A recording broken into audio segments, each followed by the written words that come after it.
welcome in everyone to another edition of the GSMC College Football Podcast brought to you by the GSMC Sports Network. I'm your host, as always, Tommy Brzee, and it is Wednesday, July 10th around here, and we have a great show for you today.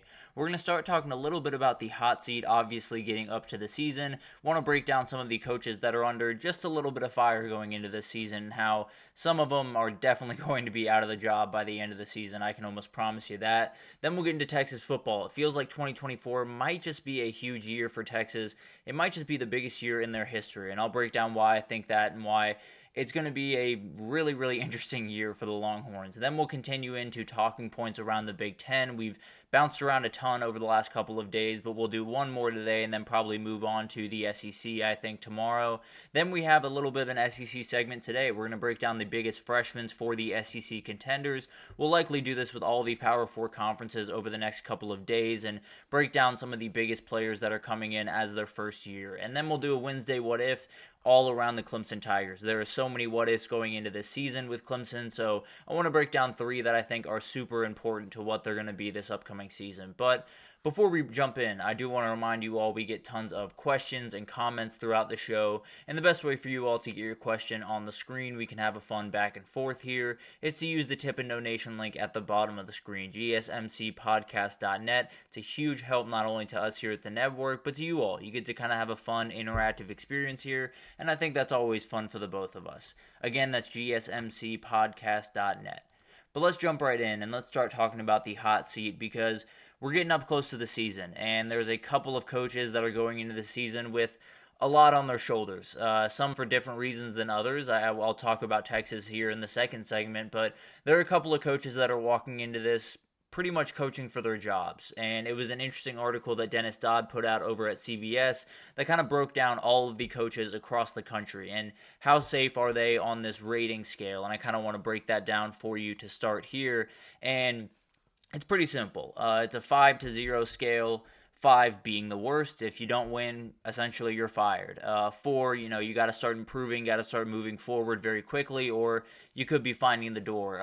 Pressure is mounting is one that might apply to more coaches than you expect because there's some competitive pressure around some of the big-time teams this year that if they don't perform, there will be some people looking in that direction. Then you have the all good for now group where they've been doing their job for the time being, but could fall into hard times over the next couple of years and things get just a little bit sketchy with their job security. And then you have safe and secure, the ones that are totally comfortable where they are, no chance they're going anywhere. And then the untouchables, the Kirby Smart, the Kyle Whittinghams, those type of coaches that they're not getting fired almost regardless of what happens this upcoming year, anything on the field at least. So obviously, this is going to be a huge topic of conversation throughout the year, and Dennis Dodd only had one coach in the win now or be fired section. And I'll talk about why I would have one more coach in that section here in a second, but let's talk about that first guy, and it's Sam Pittman. And I think everyone kind of understands this. He came to Arkansas with all of this hype. He's coming from kind of an interesting situation, making that jump from O-line coach to head coach is not usually the way that people go about business, but this is a very well-liked guy, a fantastic recruiter, someone that is about as good as creating relationships with his players as anyone in the country. It feels like everyone that goes to that school really loves who he is as a person. Now, the problem is that after that first year where they really did make some noise and people thought something might be happening over there in Fayetteville, they've taken some steps backwards, and they've pretty much continuously done that over the last couple of years, and it's sparked some changes around there, and that's part of the reason that I'm a little bit worried about Sam Pittman going into this year, because they hired Bobby Petrino as their offensive coordinator this past cycle. Very, very interesting hire for about 10 million different reasons that if you know college football, you know about. But it does feel like there is a little bit of sentiment around some of the college football, sphere talking about this, that he's not just there to be the OC. He's not just there to, call plays for 1 year and then if Sam Pittman gets fired, find his way to another job. He might just be the head coach in waiting. I think everyone, including the AD over there at Arkansas, saw what was happening and saw that they could have to replace a coach here pretty soon. And while I think Bobby Petrino is quite the choice for Arkansas to go forward with, it could be that's the way it goes about business. And the interesting question with all of this every year when we talk about the hot seat is how many wins do they need? What's the moniker that everyone can say, okay, we're fine with that. That's good enough to get him another year. I tend to think 6 is probably enough for Pittman this upcoming year. I think with the schedule that they play, if they get to a bowl game, he's safe. I feel pretty confident about that. The issue is that's a different scale for absolutely everyone in that room, and a lot of people making the decisions have different monikers that they want him to hit. So it'll be really interesting to see, but as I'm talking to you right now, I would bet that Sam Pittman will likely not be the head coach of Arkansas going forward. I wish he would, because I absolutely love the guy. I think he's one of the best personalities in all of the sport. But at the end of the day, I don't expect him to be the Arkansas head coach in 2025. But the other guy, and it's a guy that pretty much everyone talks about when they talk about the hot seat segment, Billy Napier. And this is a guy that Dennis Dodd did not put in the win now or be fired group. I would. I'll be totally honest. And it might be a little bit unfair because there are some things in there in that Florida program that are really, really good. I understand that, the wins have not been there. I understand that it's been a little bit frustrating of a time there for Billy Napier. But the reality is, if the talent level is getting better every single year, no matter what, they're adding guys that they didn't add in past iterations under Billy Napier. That's just the truth. The overall talent level of this team is getting higher every single year. I think the culture of this team has really been untouched, which is kind of remarkable to me and is a huge testament to Billy Napier and his staff, and especially the players, for staying as involved as possible. But there comes a time when a decision needs to be made, and this is almost harder to figure out what that moniker is to win X number of games and you're safe than Sam Pittman, because I don't know what the Florida brass wants. I don't know what they're looking for from this season for Billy Napier. I don't know if they want 7 wins or 8 wins or maybe even 9 wins. They shouldn't want 9 wins, but there are some people down there that are really sick and tired of being second fiddle, being the team that no one really thinks about as much in the SEC, and it could be that he's out the door even if he has a good season. I've said on here before, if they go 7-5, they're a top 25 team in the country. Does that keep him his job? I would think so, but I don't necessarily know that. And I think one of the big things here is really 2 guys on that roster. If they're on the roster going forward, I think it means Billy Napier is still the head coach. If they're not, I think he won't be. And that sounds a little bit crazy. That sounds a little bit grandiose, but the reality is, if DJ Lagway and LJ McCray are on that campus and they want to play for Billy Napier and Billy Napier only, there is a big incentive for Gators to keep him intact, because DJ Lagway is a game changer. There's no two ways about that. Everyone that has seen this kid play has said he can flip a program on its head overnight, and that's the chance that you kind of run. If you fire him, maybe he walks out the door. If you don't fire him, maybe he walks out the door when he sees what happens this season. Who knows? It's such an interesting situation. It's why this is the one that everyone leads with. It's why everyone's talking about this one the most readily, because it's the most confusing, and it's at the biggest brand, and it's at the biggest school, and it's going to be fascinating to watch this unfold, because it's a really, really hard schedule, so I have no earthly idea if it needs to be 5, 6, 7, 8 wins for him to keep his job, but it'll be interesting. I tend to believe he won't be the head coach in 2025, but who knows? He's a very good coach. I think he's very capable. It's just the cards are really stacked against him. Let's just put it that way. And then we have 2 guys that are in the pressure is mounting group, and they're 2 big-time head coaches, Ryan Day and Mario Cristobal. And Ryan Day in particular, no one needs to be told this. Everyone has said it is national championship or bust for this team. I believe that to a certain extent. I do think that they need to, get in that conversation. But once you get into that national championship game, everything's up in the air anyway. So it's a little bit less than national championship or bust. But at the end of the day, he's got to perform.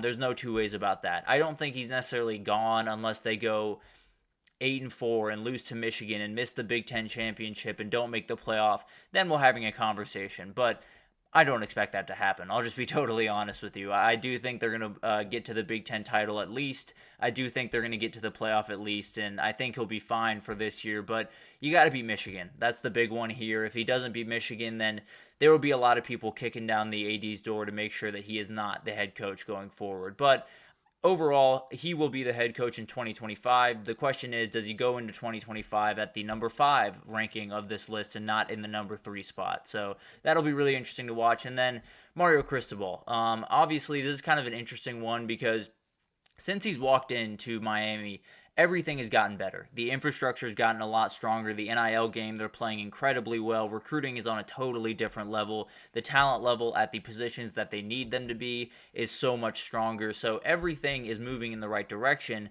The issue is you've just pushed all your chips to the center of the table. That's what Miami did over this offseason. A couple of different teams did this throughout the offseason, but especially them, they said, we are out to win a ACC title, to go to a playoff, to prove to everyone that we are back in the national conversation. What if they don't do that? What if they go 8 wins, 9 wins, and have an up and down season, and like we had last year, a couple of mistakes by Mario Cristobal and his staff cost them some games? If that happens, we're having a real conversation where going into year 4, where in the past it used to be, you get at least 4 years before we start thinking about firing you. He'd be going into year 4 having to win a ton of games if he was going to keep that job. So it'll be really, really fascinating to watch. I do think he's going to be there in 2025, partly because I think Miami's going to be so good. But depending on how this season goes, it could be a very interesting conversation in 2025 with just how good he has to be to keep that job. But then I want to move on to a couple other guys that are just under a little bit of worry. Definitely have to be looking over their shoulder just a little bit. And the first one is Dave Aranda. And this is a really, really interesting one. He jumped into that job and just took off. In 2021, he won that championship in his second year as head coach. Blake Shapen, who is now the starter at Mississippi State, was the guy for the Bears that year and was fantastic through the back end of that season. And this one's going to be a little bit tough because they've been 6-7, 3-9 the last 2 years, and the talent level has dropped pretty significantly in those 2 years. And the big news for him is bringing in someone like Daquan Finn is huge.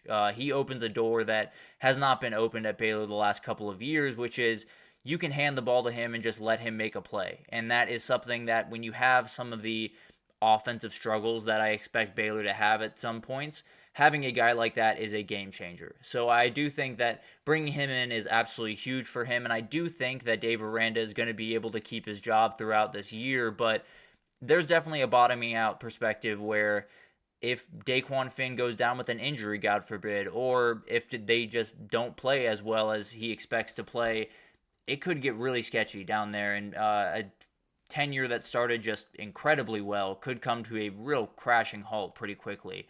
And then the other guy, Clark Lee at Vanderbilt, frankly, I don't know what Vandy wants their head coach of football to do at this point. I'd love to tell you that Vandy can start making turns and they can start recruiting at a higher level and utilize the portal and maybe become a player in the SEC. They are so far away from doing that, it's not even funny. The roster level, the staff, the infrastructure, everything is not where it needs to be, and they need to fix it as quickly as possible, but I have no idea what the moniker is here. I think it might just be 3 games. If they win 3 or 4 games, I think he keeps his job, and with Diego Pavia at quarterback, I expect them to do that. So frankly, I don't know what Vandy and head coaches, I don't know what that relationship is meant to be because, and I don't know what they're expecting them to pull off because Vandy's just not a place that you're going to win football games, at least not right now, and I don't know if a head coach is going to change that right now. So kind of feel for Clark Lee in that sense, but could be out the door at the end of the year. And then Kalani Sitake is a very interesting one because I think he's in a really tough spot because if they had 2 or 3 years in the Big 12 before all the other guys came in to kind of set their feet, get comfortable, and recruit at a higher level, I think they'd be okay. The problem is Utah is coming in ahead of you. I would argue Colorado is coming in ahead of you. I know Arizona is coming in ahead of you. All of those teams are now, you just got kicked down a couple of pegs, and it's going to be really hard to build that back up. Now, BYU does have a really good fan base, has a great atmosphere, could win some big-time games and get some momentum going, but as of right now, it just looks like there's not a lot happening for BYU, at least in the right direction, and they'll have to figure it out, or Kalani Sitake could be looking for a new job this time in about 6 months.